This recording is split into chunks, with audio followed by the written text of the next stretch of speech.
ఈనాటి సమావేశానికి అధ్యక్షత వహించినటువంటి ఇర్ఫాన్ భాయ్ గారికి, అదేవిధంగా జమాతే ఇస్లాం హిందూ పెద్దలు, వేదిక మీద ఉండబడినటువంటి ఎంబీసీ కులాల సంఘ నాయకులు సూర్యారావు గారు, అదేవిధంగా సూర్యాపేట నుంచి చేసినటువంటి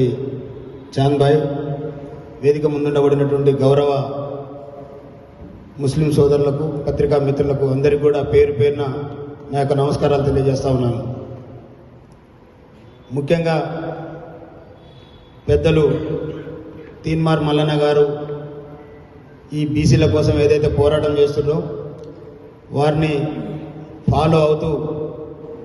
ఒక గొప్ప ఆలోచనతో వీరు చేపట్టేటటువంటి ఉద్యమానికి మేము కూడా మద్దతు తెలపాలనేటటువంటి గొప్ప లక్ష్యంతో ఒకరోజు మమ్మల్ని హైదరాబాద్కు పిలవడం జరిగింది. ఆ సందర్భంగా మల్లన్న గారి ఆధ్వర్యంలో పెద్దలు అనేక రకాల చర్చలు చేసిన తర్వాత మరి మనకు జరుగుతున్నటువంటి అన్యాయాల్ని ఖచ్చితంగా మన యొక్క సమాజానికి తెలియజేసి మరి మనమెంతో మనకంత అనేటటువంటి నినాదంతో ముందుకు పోయి మరి మనం ఆ వాటా సాధించాలనే లక్ష్యంతో ముందుకెళ్తున్నటువంటి తరుణంలో మరి యొక్క వరంగల్ సభను ఏర్పాటు చేయాలనేటటువంటి ఆలోచనలో భాగంగానే మరి ఫిబ్రవరి 2వ తారీఖు మరి 1,00,000 మందితోని ఏర్పాటు చేయాలనే సంకల్పంతో మొదలుపెట్టినటువంటి ఈ సమావేశానికి మరి ఈనాడు మల్లన్న గారి అనుమతితోనే మన యొక్క సమావేశాన్ని కూడా ఏర్పాటు చేసుకోవడం జరిగింది. కాకపోతే మల్లన్న జాతీయ నాయకుల్ని ఇన్వైట్ చేయడం కోసం ఢిల్లీకి వెళ్ళడం జరిగింది. నిన్న మరి స్టాలిన్ గారిని, అఖిలేష్ గారిని కలిసే క్రమంలో అనుకోకుండా వాయిదా పడటంతో మరి మమ్మల్ని ఈ యొక్క సమావేశానికి పంపించడం జరిగిందనేటువంటి విషయాన్ని కూడా మీ అందరికీ కూడా తెలియజేస్తా ఉన్నాం. ముఖ్యంగా ఇక్కడ ఉన్నటువంటి పెద్దలందరికీ కూడా తెలుసు, మనల్ని బీసీలోకి పంపించి మనకేదో 4% రిజర్వేషన్ ఇచ్చి ఆ బీసీలలో ఉండబడినటువంటి వాళ్లకు ఏదో రిజర్వేషన్ కల్పిస్తున్నాం, మేమేదో తీసుకొచ్చి ఇస్తున్నాం అనేటటువంటి ధోరణితోనే గత 75 సంవత్సరాల నుండి మన ఓట్ల ద్వారా అధికారాన్ని అనుభవిస్తున్నటువంటి ఈ అగ్రకులాలు మరి మనకు ఏ రకమైనటువంటి అన్యాయం చేస్తుండ్రో మరి ఈ మధ్యకాలంలో తీన్మార్ మల్లన్న రెగ్యులర్గా మార్నింగ్ న్యూస్లో చదువుతున్నటువంటి సందర్భం కూడా మనం అందరం చూస్తూ ఉన్నాం. ఇక్కడ ఉండబడినటువంటి అగ్రవర్ణాలు మొత్తంగా కలుపుకుంటే 5.78% ఉండబడినటువంటి వాళ్ళు ఇవాళ ఈడబ్ల్యూఎస్ పేరుతోని ఇవాళ 10% రిజర్వేషన్ తీసుకొని మరి మన యొక్క పిల్లల యొక్క భవిష్యత్తుని మంట కలుపుతున్నటువంటి వైనం మన కళ్ళ ముందు ప్రత్యక్షంగా కనపడతా ఉంది. అంతేకాకుండా ముస్లింలు అనగానే మా కాంగ్రెస్కే సొంతం, మేము బీఆర్ఎస్ఎల్ స్కీములు ఇచ్చినాం కాబట్టి మాకే సొంతం, ఇంకో రకంగా మన అందరినీ కూడా కులాలుగా వేరు చేసి మనకేదో చిన్న బొక్క విసిరి మనం అందరినీ కూడా మూట కట్టుకొని ఓట్లు వేయించుకొని అధికారంలోకి వచ్చిన తర్వాత మనం ఏదైనా అప్లికేషన్ తీసుకోకపోతే మరి దాన్ని పరిశీలించడానికి ఆ సమయం అంతా గడిచిపోతున్నటువంటి పరిస్థితి కూడా ఇక్కడ ఉన్నటువంటి చాలామందికి ఎదురైనటువంటి సందర్భం ఉంటుంది. నిజంగా మనం ఎంతమందివి,